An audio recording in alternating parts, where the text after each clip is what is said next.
So there was an amazing investigative piece on the BP oil spill by a guy named Mark Hertsgaard in Newsweek. And in the wake of the spill of the 210 million gallons of Louisiana crude oil, BP used 1.84 million gallons of a substance called Corexit. I'm probably pronouncing that wrong, but it's Corexit. And they used that to clean up the spill. Now, if you remember, when the oil spill was happening, there were planes flying above the water and dropping liquid on it. That was the liquid. And at the time, we didn't know exactly what it was, us meaning the public, or how it worked, but some questions were raised afterwards by various news outlets. Here's some of the headlines at the time. Quote, "Is BP's remedy for the spill only making it worse?" Quote, "BP's dispersants are toxic, but not as toxic as the dispersed oil." And then here was the whopper in 2011. Quote, "Corexit makes oil spills worse, not better, scientists find." That should have been a tremendous red flag. So according to the workers, when the plane was dropping the substance, a lot of times it would end up hitting them in the face, hitting them in the arms. They would get wet from it. They were given mops to clean it up off the decks of the ships that they were on. It would end up getting on their boots, getting in their boots and all over their skin. And they were told by BP it's, quote, "as safe as dishwashing liquid." A few weeks after the spill, and to this day, the people who worked around the clock attempting to clean up the spill got horrifically sick. As a doctor in Louisiana put it, quote, "He's never seen this grouping of symptoms together. Skin problems, neurological impairments, plus pulmonary problems." Now, the situation got really, really bad. In the article in Newsweek, they highlight some specific cases of a woman who has uncontrollable hand spasms that go all over the place. She has a hard time breathing from how hard she ends up coughing. She coughs up blood. Just a horrible array of symptoms. And perhaps the single most hazardous chemical compound found in Corexit is what's called 2-butyroxylenol, which is a substance that has been linked to cancers and other health impacts among cleanup workers on the 1989 Exxon Valdez oil spill in Alaska.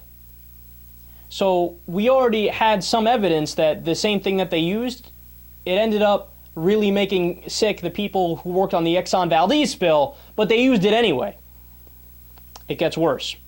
According to BP's own data, 20% of offshore workers in the Gulf had levels of 2-butyroxylenol 2 times higher than the level certified as safe by the Occupational Safety and Health Administration.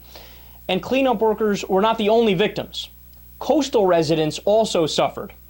Shirley Tillman of the Mississippi coastal town Pass Christian said, quote, "My 2-year-old grandson and I would play out in the yard. You could smell oil and stuff in the air, but on the news they were saying, 'It's fine, don't worry.'" Well, by October, the 2-year-old became sick. He was having headaches, upper respiratory infections, earaches. The night of his birthday party, his parents had to rush him to the emergency room.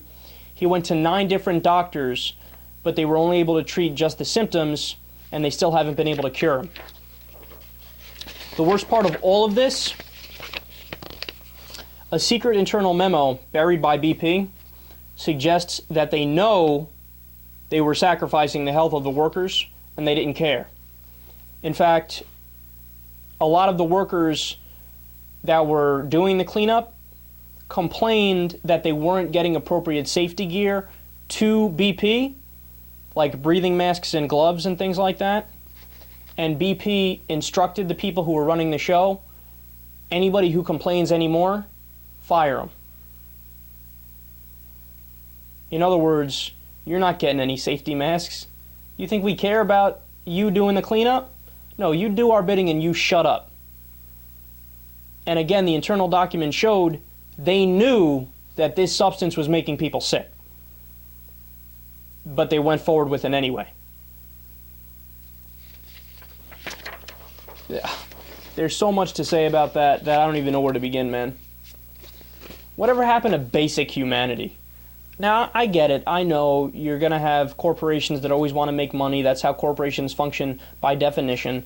And honestly, I'm fine with that, but you need a government to be the cop on the beat, to be the watchdog, to make sure that they don't end up killing us. This is an example where lax regulations led to people getting horrendously sick when they didn't have to get horrendously sick if they just had the proper safety equipment, or if the government just said, hey, you know what, we've done testing, we know that this stuff doesn't work very well and it has horrible health problems associated with it. But no, since it was a mad panic, mistakes were compounded on top of mistakes, and the last people who ended up being cared for were the heroes who ended up trying to work to fix the problem. God, they have a blatant disregard for the average American, for the average human being. They just simply don't care about them because they don't know them.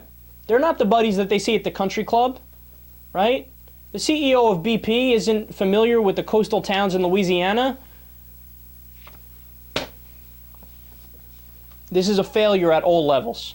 A failure of greed gone amok where they can't pitch in an extra $100,000 to have safety equipment for everybody, right? A failure of BP to not have better safety standards in place when a disaster happens.